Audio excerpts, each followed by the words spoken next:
আসসালামু আলাইকুম ওয়া রাহমাতুল্লাহি ওয়া বারাকাতুহু। প্রিয় দর্শক, আমাদের সাথে যারা ব্যবসা করতেছেন অনেক যাবত, তারা জানেন যে আমাদের এখানে আমাদের কাছ থেকে যে পিডব্লিউএম সার্কিটটা বানানো solar hybrid PWM charge controller, আমাদের যে আগের পিসিবিটা ছিল ওটা আমরা চেঞ্জ করেছি। দেখেন, আগের পিসিবিতে কোনো পার্টসের নাম্বার দেওয়া ছিল না, প্রাইস লিস্ট দেওয়া ছিল না। আর বর্তমানে আমরা যে পিসিবিটা করেছি এটা সম্পূর্ণ প্রাইস লিস্ট দিয়ে তারপর নিয়ে আসছি। এটার প্রতিটা পার্টসে কোনটা কোন নাম্বার এটা আমরা এখন দেওয়া আছে। আর আগের সাথে পিসিবিগুলো আমরা ক্লিয়ার করার চেষ্টা করেছি।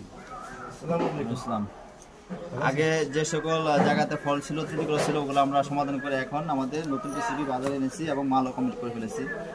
এই যে আমাদের নতুন কমপ্লিট পিসিবি, আগের সাথে ইনশাল্লাহ কোয়ালিটি দিক দিয়ে অনেক ভালো করেছি। দেখেন, তো এটার ফাংশনটা যারা আমাদের কাছে নেন তারা জানেন, আর যারা নেন নাই এখনও বা নেবেন তাদেরকে আমরা আমাদের এই পিডব্লিউএম কোডের কিছু কোয়ালিটি দেখাচ্ছি আপনাদের।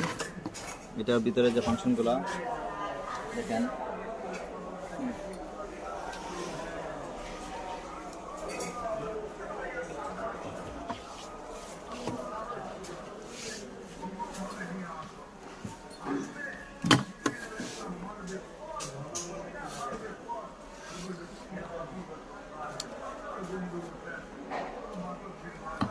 এটা ওই ডিএসপির মতো আপনার ফাংশনের ভিতরে ঢুকতে হয়। ভাই একটু বসেন। আমরা যে ডিএসপির মতো ফাংশন ঢুকে গেলাম। ফার্স্টে গেলে বেশি অপশনটা এখানে আপনারা সোলার এবং ব্যাটারি ভোল্টেজ ভোল্টেজগুলো আপনার মিলাতে পারবেন। দেখেন, এখানে ফার্স্টে আসছে ব্যাটারি ভোল্ট কত এটা শো করবে। দ্বিতীয়ত চার্জ এম্পিয়ার, এটা আপনার এম্পিয়ারটা পর্যন্ত শো করে, আপনার কত এম্পিয়ার সোলার থেকে চার্জ নিচ্ছে এই এম্পিয়ারটা এখানে শো করে।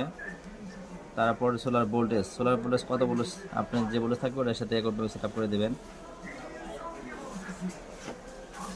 তারপর দ্বিতীয় স্টেজে সেটিং ইনভার্টার স্টার্ট, এটি ইনভার্টার চালু হবে যে অপশনটা যে ভোল্টেজটায় সেটা এখানে আপনারা সিলেক্ট করে দেবেন। ইনভার্টার এটা কি মানে কত ভোল্ট নিচ্ছে, ব্যাটারি ভোল্টেজ নিচ্ছে আমরা আপনার একটা চার্জ নিচের দিকে নেমে আসবে, মানে এরপরে ইনভার্টারটা অফ হয়ে যাবে। ব্যাটারি ফুল কাট, আপনি এটা দেওয়া সোলার থেকে যে চার্জটা হবে কত ভোল্ট হলে ব্যাটারিটা ফুল কাট হয়ে যাবে, এই অপশনটা এখানে সিলেক্ট আছে। ম্যাক্সিমাম এম্পিয়ার, আপনি এটা কত এম্পিয়ার ম্যাক্সিমাম করবেন, 30 এম্পিয়ার না 35 এম্পিয়ার। আমাদের এটা এখন যে মোসফেট লাগানো আছে তাতে আপনারা 30 এম্পিয়ার পর্যন্ত এটা লোড ইউজ করতে পারবেন। আর বেশি করতে চাইলে সেক্ষেত্রে মোসফেটের পাওয়ার বাড়াই নিতে হবে, তাহলে আপনারা এটা আরও বেশি এম্পিয়ার করতে পারবেন। ইচ্ছা করলে আপনার এম্পিয়ার আর বাড়াইতে পারবেন। এটা একটা মাল্টি ফাংশন।